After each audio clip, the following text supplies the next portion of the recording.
Claro que institucionalmente, ser povo de Deus ainda não passou por instâncias e práticas jurídicas concretas dentro da igreja, e que a colegialidade ainda não penetrou em toda a igreja. Por exemplo, a participação da mulher ainda fica bem limitada na igreja, a necessidade de recuperar vários ministérios dentro da igreja, fazer que a igreja seja um corpo ministerial. Então, tudo isso são ainda os desafios do Vaticano II, assim como o ecumenismo, né, como a necessidade de ter uma intercomunhão eucarística, inclusive, né, tudo isso está na pauta e desafio do Vaticano II. Tá? Mas, para entender o Vaticano II, nós devemos ter, então, algumas chaves concretas.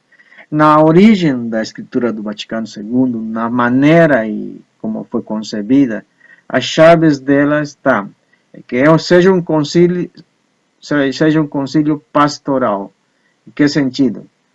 O pastor cuida das ovelhas, alimenta das ovelhas, ensina as ovelhas, mas não de forma dogmática, não de forma, vamos dizer, técnica, mas sim um pastor que cheira a ovelha, caminha com a ovelha e ensina de forma correta para bem viver a vida cristã, para bem realizar e compreender qual que seria a realização do cristão no mundo. E por isso que é importante essa educação pastoral. Claro, isso vai supor vários tipos de experiência. Por exemplo, na Europa tem muitos centros de fé adulta, né? Como fortalecer a fé. Você às vezes participa em catequese quando é criança, mas quando é adulto você não consegue responder algumas questões porque se nota que existe uma falta de uma formação pastoral. Por outro lado, é um concílio ecumênico, né? Começar a dialogar com nossos irmãos na fé, que são, em primeiro lugar, as próprias igrejas católicas orientais, né? Os ortodoxos, assim como as igrejas protestantes clássicas, né? Os luteranos, os anglicanos, né? Que estão muito próximos a nós hoje. E, claro, uma terceira chave seria que se aproximar, se atualizar com o mundo contemporâneo. Né? Saber como funciona este mundo, para também você saber como você vai evangelizar este mundo. Então, é uma troca de funções. Entender o mundo para você também dar sinais de alegria a esse mundo. E, finalmente, de diálogo, né? Um diálogo aberto às pessoas no mundo, um diálogo aberto com todas as tradições do mundo. E, claro, tudo isso era uma novidade para uma igreja que antigamente achava que a salvação estava apenas na sua instituição religiosa.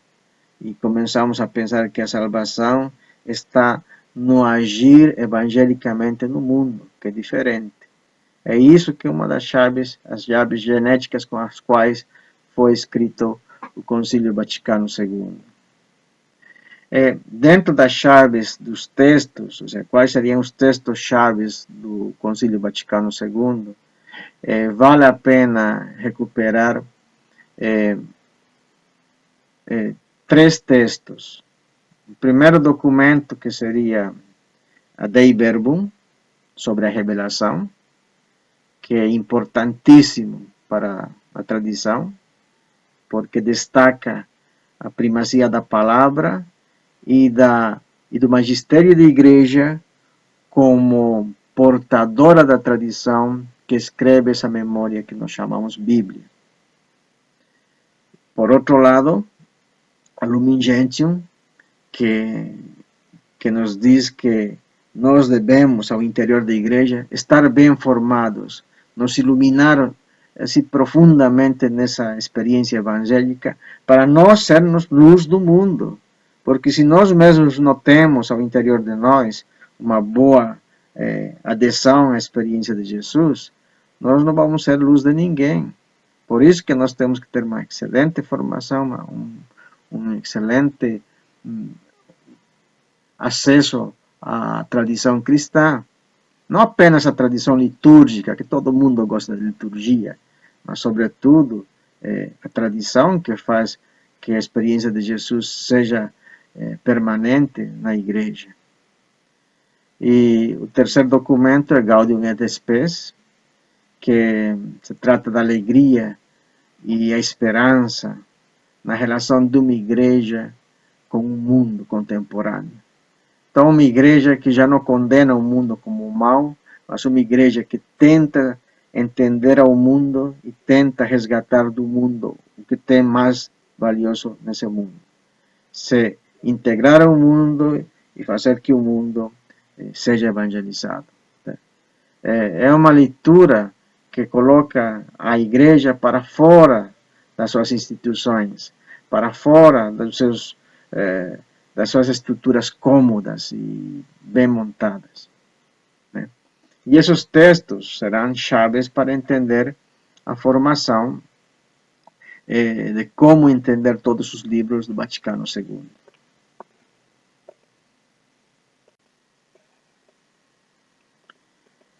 Para entender o Concílio Vaticano II e entender e interpretar os textos, é importante ter como referência 3 grandes documentos. O primeiro documento é a Verbum Dei.